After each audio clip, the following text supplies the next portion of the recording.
MMO de pirate incroyable et personne s'en souvient. Imagine un MMO où tu peux être un pirate sanguinaire, un marchand millionnaire ou un officier loyal à la France. Mais dans un jeu sorti en 2008 que personne ne connaît et pourtant Ubisoft, Rare et même Black Flag n'ont jamais osé recopier ça. Bienvenue dans Pirates of the Burning Sea. Un jeu tellement ambitieux qu'il sait littéralement s'aborder tout seul. Vous avez vu mon anglais, il déchire. On commence avec le contexte, la présentation du jeu. Pirates of the Burning Sea, mais désormais je vais l'appeler PBS, ça sera plus simple, est un MMORPG sorti en 2008 à l'époque où tout le monde voulait copier World of Warcraft, sauf qu'ils ont dit non, nous on va mettre un petit MMO de pirate. Et vu le succès qu'a eu la vidéo sur Bounty Bay Online, je voulais vous en parler. Bounty Bay Online d'ailleurs arrive juste après dans cette vidéo. Mais pas genre Sea of Thieves avec des barils et des bananes. Là, c'est une simulation navale, économique, duel à l'épée, commerce maritime et même prise de port en PVP. Le cœur du jeu, justement, c'est son gameplay naval, c'est les combats en mer. Et attention, on n'est pas sur du pif paf pouf à la Assassin's Creed 4. Ici, tu règles ton cap, le vent, la vitesse, tu positionnes tes voiles, comme dans un Age of Sail ultra complet. Tu gères, bien sûr, différents types de boulets. Rond, miraille, chaîne pour péter les voiles, c'est technique. C'est franchement très jouissif. Chaque bateau est bien sûr personnalisable, stat, upgrade, et t'en as une 60aine. Tu peux même construire ton propre navire. Et ça, c'était vraiment un système très cool via justement toute cette ce système économique du jeu.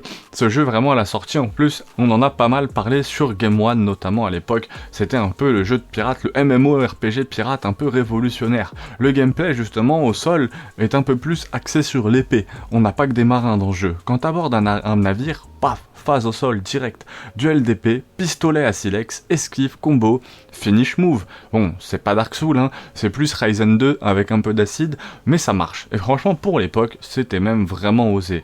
Et là, la partie que même EVE Online, d'ailleurs bientôt le test sur EVE Online, mettez un commentaire si vous voulez que ça sorte plus vite, l'économie, ce PVP massif, c'est la partie que même EVE Online trouve complexe. L'économie, tout est fait par les joueurs, canons, munitions, voiles, navires, tu veux dominer la mer, commence par planter du coton, tout est fait par les joueurs comme dans Entropia Universe, et quand les factions s'énervent, bam, guerre de port, 25 versus 25, dans une bataille navale géante pour prendre le contrôle d'une ville, et c'est pas juste cosmétique, si t'as le port, t'as les ressources. Si t'as les ressources, t'as le marché. Le PVP ici, c'est pas juste un bonus. C'est une guerre économique, en fait, vraiment au 18e siècle. Côté histoire, t'avais le choix entre 4 factions.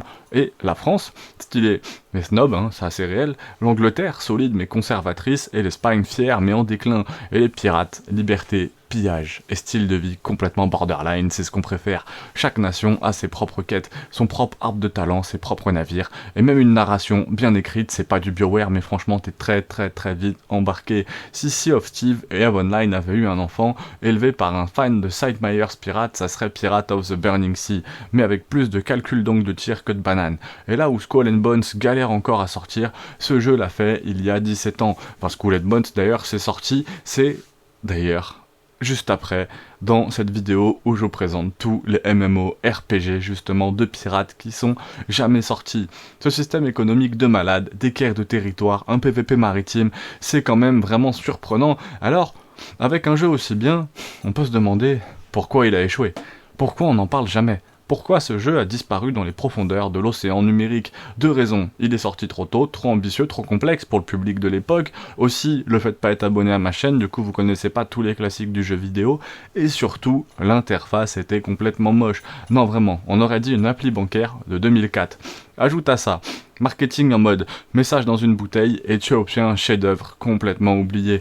Aujourd'hui, Pirates of the Burning Sun est toujours en ligne. Maintenu par quelques fans, tu peux encore y jouer gratuitement en plus. Et si t'as la chance de vivre la vraie vie de pirate avec gameplay et pas juste du skin, tu vas lui donner une chance, car parfois les meilleurs jeux sont ceux que personne n'a regardés. Si tu veux d'autres jeux oubliés, souvent cultes, abonne-toi, je vais en ressortir des coffres entiers. Dis-moi en commentaire si t'étais Team France ou Team Pirate. Ciao Moussaillon.